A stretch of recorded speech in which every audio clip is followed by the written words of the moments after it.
The price of the ether. Stop for a moment and look up at the night sky. You see the stars, the void, the endless infinite. But beneath all that cold, dark silence, there's an energy that fuels the most brutal war humanity has ever fought. It's called ether. And the truth about this fuel, this driving force, is a secret that has cost the galaxy its very soul. Brace yourself. Because once you discover what really moves our starships, you'll never look at hyperspace the same way again. 50 years ago, humanity stopped looking inward and started looking outward.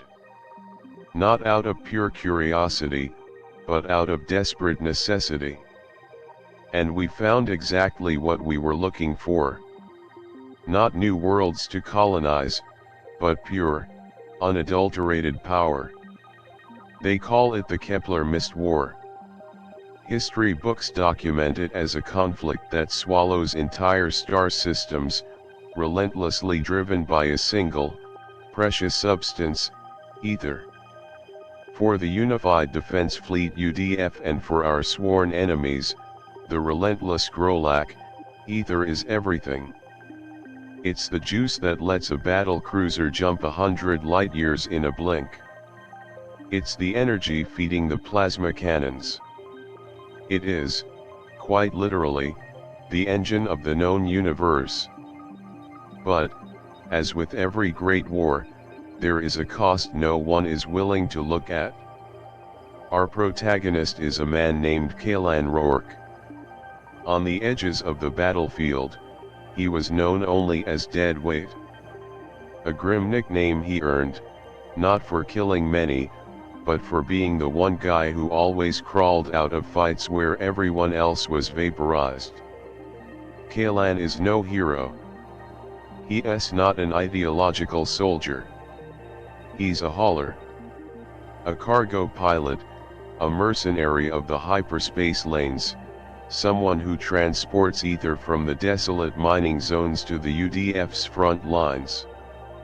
To Kaelan, the war was just background noise.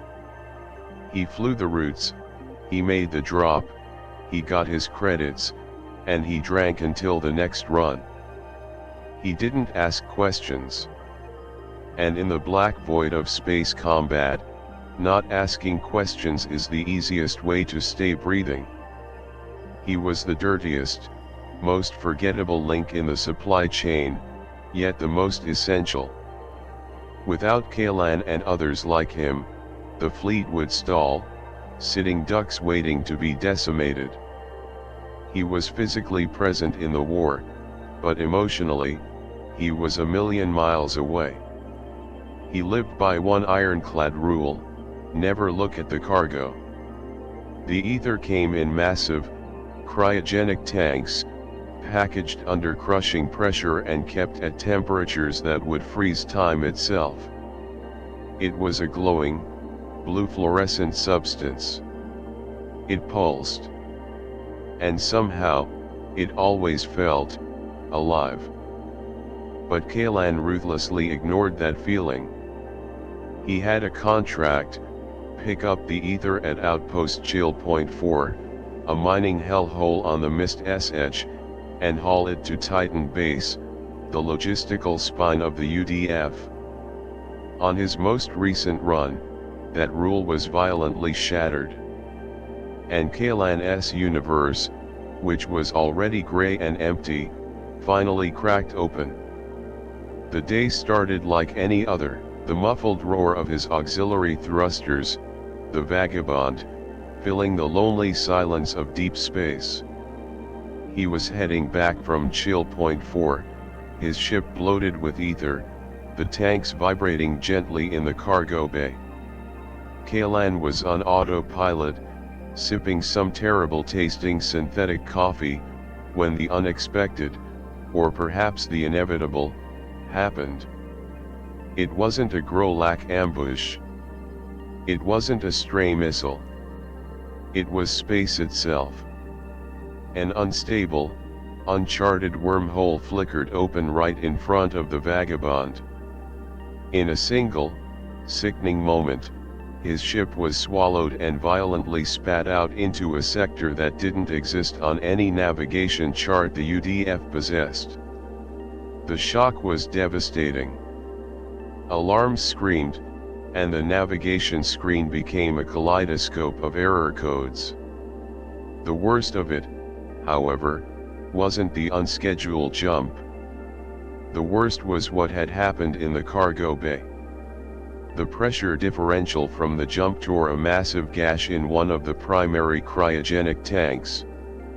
The ether, which was supposed to be contained and frozen solid, exploded into a cloud of shimmering blue gas within the compartment. Kaelan, even sealed in his armored cockpit, felt an agonizing cold, like his own blood had stopped dead in his veins. He injected his emergency suit and scrambled into the cargo bay. What he saw wasn't just a leak. It was a spectacle. The ether wasn't just floating around. It was moving. Delicate, smoky blue forms were slowly condensing. They were streaks of light that danced, spiraled, and seemed to merge into silhouettes that Kaelan, at first, tried to rationalize as just optical illusions caused by the diffuse light of the nearby nebula. But he couldn't hold on to that thought. Because, in the middle of the freezing cargo chamber, was a creature. It was utterly translucent, ethereal, made of the same fluorescent blue substance he was hauling. It looked like a cosmic jellyfish, but with an internal complexity of swirling lights and colors that defied basic biology.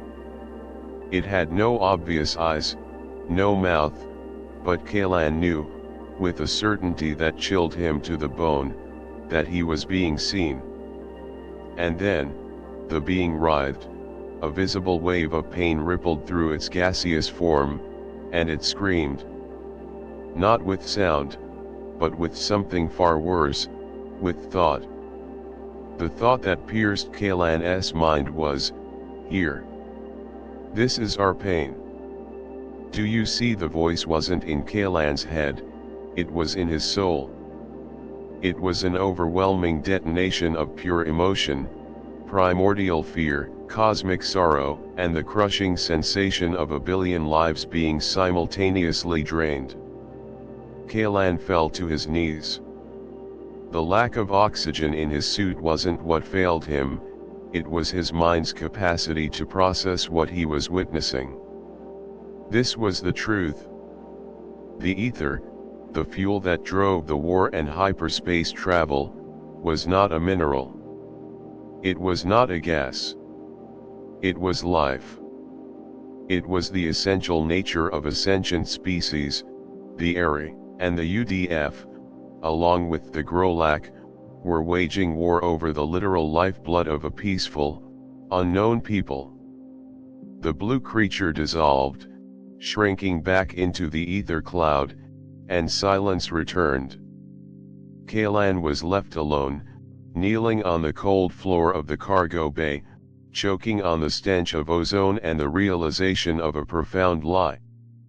His rule of never look at the cargo was broken, and with it, his entire reality. The apolitical hauler had just become the sole witness to an energy genocide. Kaelan's first, desperate reaction was denial. It had to be a hallucination.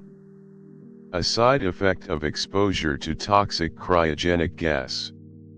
He sealed the leak, cleaned up as much of the ether as he could. He couldn't even call it fuel anymore, and jumped back onto the main navigation route.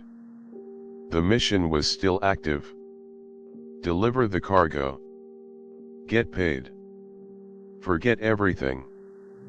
But the scream stayed with him. The Aeri's pain had saturated his consciousness like a psychic parasite. He couldn't shake the image of the transparent form, the silent accusation in its light. He started digging. He did research, something he hadn't done since he flunked out of the academy 10 years ago. Using back-alley mercenary access codes, he dove into the dark, unclassified archives of the UDF. And he found the horrifying pieces of a vast, cosmic puzzle. The Kepler mist wasn't a mining zone, it was a harvesting zone. The Aeri, the translucent race, inhabited the hydrogen and helium nebulae. They lived in a state of gaseous ecstasy, a society with no material possessions, no borders, and no need for weapons. Their ethereal bodies were the physical manifestation of highly concentrated energy. They were, quite literally, beings of pure light and sentience. When the UDF discovered that this light could be processed into unprecedentedly efficient hyperspace propulsion, they didn't see life. They saw a resource.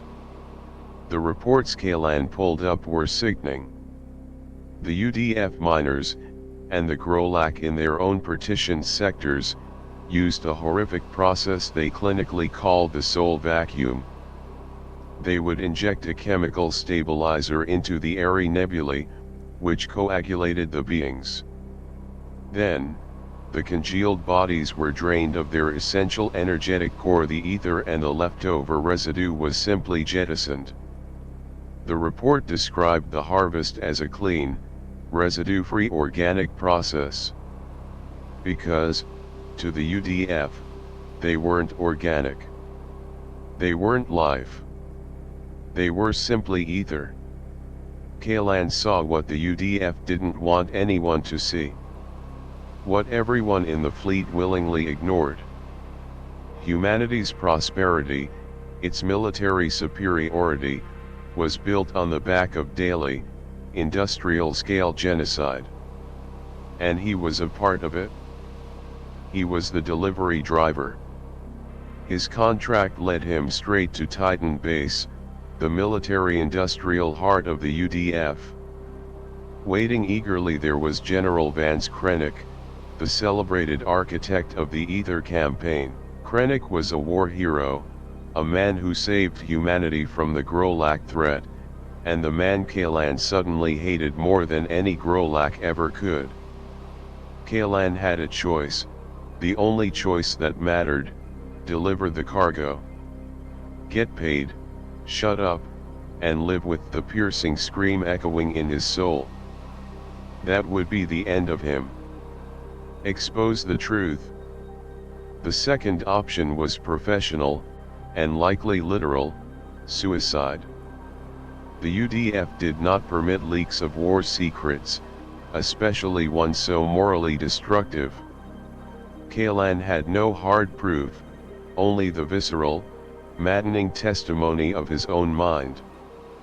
Who would believe a disaffected, alcoholic hauler? But he still had the cargo. That pulsing ether in the hold. The living, breathing proof of the crime. And he had to find a way to use it, not as a fuel, but as a weapon of truth. Kaelan realized that the truth would only be heard if it came from an unquestionable source, and the only truly unquestionable place in the UDF was the Central Command Operations, a deeply buried complex within Titan Base. He was not a hacker, nor a spy, nor a commando. He was a pilot. But he was a pilot who knew the routines, the traffic lanes, the security flaws of the whole system better than the paper pushers who wrote the manuals. He knew that during a massive battle shift transfer, the movement of huge ether volumes between the fleet and the depots, security focused entirely on external threats, not their own grubby cargo haulers. His plan was simple, insane, and based purely on his own utter insignificance. He would become a Trojan horse. As he approached Titan Base, Kaelan initiated an unscheduled course correction. He deployed his emergency override code for critical reactor failure, forcing him to land in a low-level maintenance hangar, far from the high-value offloading docks. His fabricated pretext was simple and urgent. He claimed he didn't want to risk the cargo on a standard dock that might have a power surge. He demanded technicians immediately. At Titan Base, he was met not by General Krennic, but by a tired, mid-level maintenance officer, Lieutenant Kira Vasquez. She was as cynical as Kaelan, a woman who had seen too much, but was still very much trapped by the UDF's institutional inertia. Kaelan needed two things: a high-powered comms relay and access to the main Titan base communications grid, which spanned the entire galaxy. And he knew his cargo was the only thing that would buy him the necessary time and access. He opened the cargo bay, but he didn't tell Kira what he had seen. He only said there had been a massive pressure accident in the jump, and what was left of the ether was severely unstable. If she hooked his ship up to a standard discharger, the energy oscillation could blow that whole wing, maybe the entire base. He needed a direct, isolated, high-security link to send this load to a level 5 emergency containment tank. The fear of a catastrophic explosion on the invaluable Titan base was enough to make Kira bypass standard protocol. She gave him what he needed: an isolated, high-security communications terminal, so he could monitor the unstable ether during the transfer process. Kaelan wasn't going to transfer the ether. He was going to release it. His plan wasn't to send a text message or a shaky video. It was to use the cargo itself as the evidence, converting the ether into a universal, psychic transmission. He knew that if he did this, he would die. Ether, in its pure and unleashed form, violently drains the life and energy from everything around it to sustain itself. Prolonged exposure kills in minutes. But he had to try. The scream of the Aeri demanded it. Kaelan sealed himself back in the vagabond's cockpit, his breathing ragged. He was connected to the comms terminal, but not through the screen. He had jury-rigged the ether tank directly into the ship's main hyperspace pulse transmitter. His objective was chillingly simple: use the UDF's most powerful communication array to amplify the Aeri's silent scream he had witnessed and blast that pain, that terror, into every corner of the galaxy. He unlocked the remaining tank. The ether began to rise, a blue, electrical mist that quickly engulfed the cockpit. Kaelan felt the same deadly cold, but this time, the pain was exponentially worse. It wasn't just the grief of the single Aeri he had encountered, it was the pain of the entire consciousness, of millions of lives. He slammed his hand down on the activation switch of the transmitter. Boom. There was no sound in the room, but a shock wave reverberated through the very fabric of the universe. The ether, being forced through the hyperspace transmitter, became a signal. And that signal carried emotion. For one singular, suspended moment, the entire universe stopped fighting. The war was raging. Grolak cruisers and UDF destroyers were trading fire on the front lines. And then, in the command decks of every ship across the fleet, the voice came. It wasn't audio. It was a feeling. An overwhelming, crippling tide of loss, of stolen innocence, of beauty being annihilated. Every sentient being near a comms receiver, be they human, Grolak, or any of the neutral races, received the Cosmic Lament. The Grolak, creatures of pure, hardened aggression, were paralyzed by a pain they had never experienced, the pain of the victim. The humans, throughout the UDF, physically experienced the horror they were funding, the stench of death that was in their fuel tanks. At Titan Base, the alarms finally sounded. Not for an energy leak, but for a communications anomaly that was melting the primary transmitter. General Krennic, in Central Command, screamed orders to shut the signal down, but it was too late. The scream was out there, traveling faster than the speed of light, an infection of pure truth. Kaelan, engulfed in the ether mist, was dying. His body was convulsing, paralyzed by the energy drain. He was paying the ultimate price. But as his vision started to fade, he had one last, clear image, the Aeri creature, no longer in pain, but shining with a faint, peaceful light, a silent gesture of thanks, before his consciousness finally slipped away. The transmission lasted only 27 seconds. But it was enough. The genocide had been exposed. The war didn't stop immediately, but the engine of the lie was permanently broken. Kaelan didn't die. Not completely.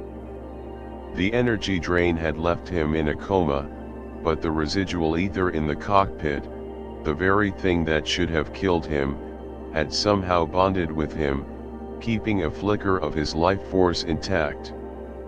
He awoke to chaos. Lieutenant Kira, who had been monitoring the emergency terminal, had been near enough to the transmission to be profoundly affected. She had felt the Aeri's pain. It broke her allegiance to the UDF instantly. She found Kaelan, pale and barely breathing, and she did the one thing a good officer never does, she falsified the report. The vagabond was declared destroyed and pilot Kaelan Rourke terminated. Kira dragged Kaelan's near corpse out of the hangar just minutes before Krennic's security forces arrived. They discovered the destroyed transmitter, the empty ether tank, and the total lack of evidence of the communication source, only the fact that the galactic comms network had been flooded with a single, massive, non-data-based emotional pulse. Kira's actions were driven by a terrifying realization: Kaelan was the proof. He was the one who had survived the ether, and he now held the key to its existence. Krennic would search for him relentlessly, not to save him, but to silence him forever. Their escape was a desperate dash through the underbelly of Titan Base. They were a pilot and a technician, suddenly the most wanted fugitives in the galaxy. Kira used her knowledge of maintenance tunnels and service hatches. Kaelan, weak but with a strange, new clarity, used his knowledge of ship movement and scheduling. The ether was still in him. He could feel the life, not his life, but theirs. It was like a million tiny ghosts were clinging to his veins. He could hear the silence now, the peaceful silence, before the drilling began. Krennic was ruthless. Within hours, he declared a total lockdown of the base and issued a false narrative, that the psychic attack was a new, desperate Grolak bioweapon, and that Kaelan Rourke was a traitor who facilitated it. The propaganda machine was attempting to wipe away the shared universal grief with the convenient lie of the enemy. But the shared grief had done its job. The lie wasn't sticking as well as it used to. On the front lines, the Grolak fleet, utterly confused and morally shaken by the sudden influx of pure, devastating empathy, had retreated. Their military strategy was cold logic, and the Cosmic Lament was pure, irrational emotion. It broke their tactical network. The war had paused, not by treaty, but by shock. Kira and Kaelan managed to steal a small UDF scout ship, the needle, using a cargo manifest forged by Kira's desperate expertise. Their destination, the neutral veil.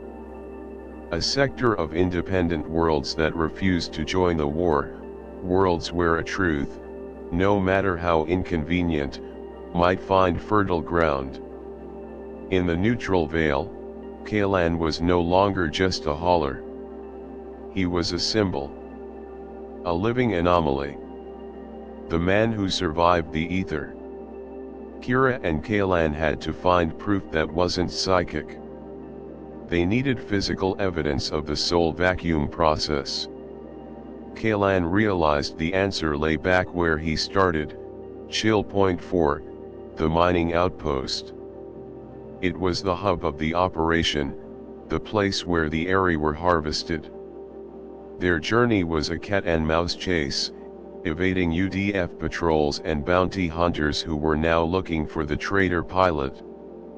Kaelan's unique sensitivity to the ether started to manifest as a low-level ability to detect concentrated ether signatures. He could feel the UDF ships coming.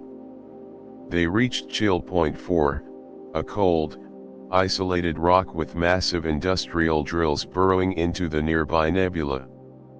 Kira used her technician skills to infiltrate the main data core. Kaelan, using his ether sense, found the deepest, most secure core Krennic's personal logs. The data they found was horrifying and conclusive. The logs contained Krennic's original proposal for the ether campaign, a detailed breakdown that confirmed the full sentience of the Aeri, the efficiency of the soul vacuum, and Krennic's chilling justification.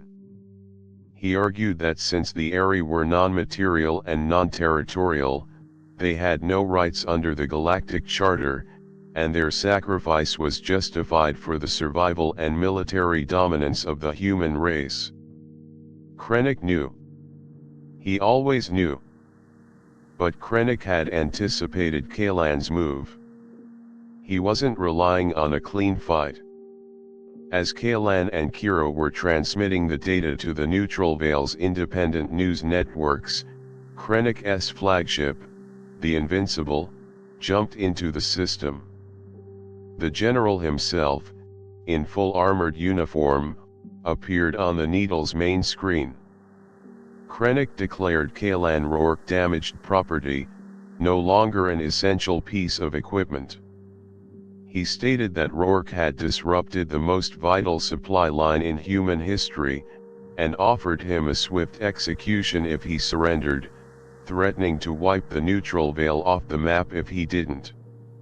Kaelan responded with profound conviction, telling the general that he didn't just disrupt a supply line, he committed a crime against every living thing in the galaxy. He declared that the data was out there and the universe now knew what moved Krennic's fleet. It knew the price he had been paying, and the price was not worth it. Krennic laughed, a dry, rasping sound. He claimed the masses believe what they are told, that they are afraid of the Grolak and will always choose power over pity.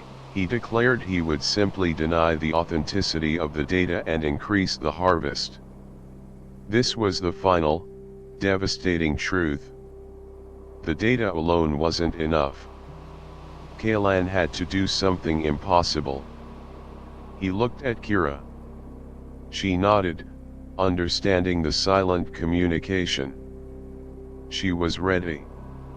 Kaelan, still connected to the ether residue in his body, realized the full extent of his anomaly.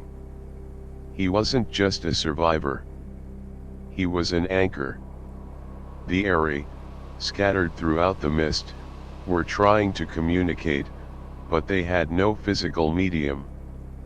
Kaelan was that medium. His final plan was pure sacrifice. He flew the needle, not away from the Invincible, but directly toward Chill Point 4, toward the main industrial drill that was tearing into the Aeri nebula. Kaelan's final transmission to Krennic was simple: he could deny the data, but he couldn't deny a catastrophe. Kaelan's mission was to use his own body, and the residual ether, to temporarily crystallize the entire Aeri nebula at chill point 4. This was a massive, uncontrollable release of the Aeri's full energy. It wouldn't kill the Aeri, but it would make the ether completely unharvestable for a generation. It would destroy the UDF's primary fuel source, ending the war's engine in that sector instantly. Kira ejected in an escape pod, carrying the data drives. Kaelan flew the needle into the massive energy field of the main Sol vacuum drill. As his ship was torn apart, Kaelan felt the final, incredible surge of ether. He was one with the Cosmic Lament one last time, but now, it wasn't a scream of pain, but a surge of will. The ether nebula around chill point 4 solidified into a beautiful, crystalline blue structure, inert and useless as fuel. The resulting energy spike was seen across the sector. The UDF lost its primary source. The Invincible was forced to retreat as its engines faltered without the localized ether supply. Kaelan Rourke was gone. But the price of the ether had been paid, and the receipt was delivered. The war didn't end that day. Wars fueled by greed never do. But everything changed. Kira Vasquez, the former technician, became the voice of the Aeri, distributing the undeniable data from Krennic's own logs throughout the neutral veil and beyond. The image of the crystalline nebula became the movement's symbol. General Krennic was eventually arrested, not for genocide. The UDF still fought against that charge, but for massive corporate fraud and treason, crimes the UDF could more easily prosecute. His reputation was ruined, his career vaporized. The Grolak, still affected by the psychic shock and facing a sudden energy crisis of their own, agreed to a shaky armistice to re-evaluate their own involvement and their reliance on the deadly fuel. And Kaelan Rourke, he was remembered as both a traitor by the hardliners and a saint by the growing movement of galactic peace. His sacrifice didn't bring perfect peace, but it forced a universal moral reckoning. It took the most convenient lie in the galaxy and exposed it as the most inconvenient truth. The war for the ether continues, but now, everyone fights under the shadow of the knowledge that they are using the essence of life as fuel. They know the price. The story of Kaelan Rourke reminds us that, even in the grandest of wars, the greatest enemy is the comfort of ignorance. He didn't win the war with a weapon, but with the truth. He forced the universe to look at the cargo, to feel the pain, to pay the price of the ether. Humanity now stands at a crossroads. Do we continue to fight with the lifeblood of the innocent, or do we find a new light, a clean energy, for the vast emptiness of hyperspace? The choice is ours to make. And you, what is your ether? What convenient lie are you tolerating? What hidden price are you paying to keep your own life moving forward? Let me know your thoughts down in the comments below. If this epic story about the morality of war and the sacrifice of one man resonated with you, show your support. Like this video to help Kaelan's story reach more minds. Subscribe to the channel and hit that bell notification so you don't miss our next deep dive into the dark side of science fiction. And to dive even deeper into the frontiers of space warfare, click right here to watch our video on the Chimera's Shock Unit, a story where the price of winning the war is your very own humanity. I'm Alex, and remember, it's not about looking at the stars, it's about seeing what is desperately hidden between them. Until next time.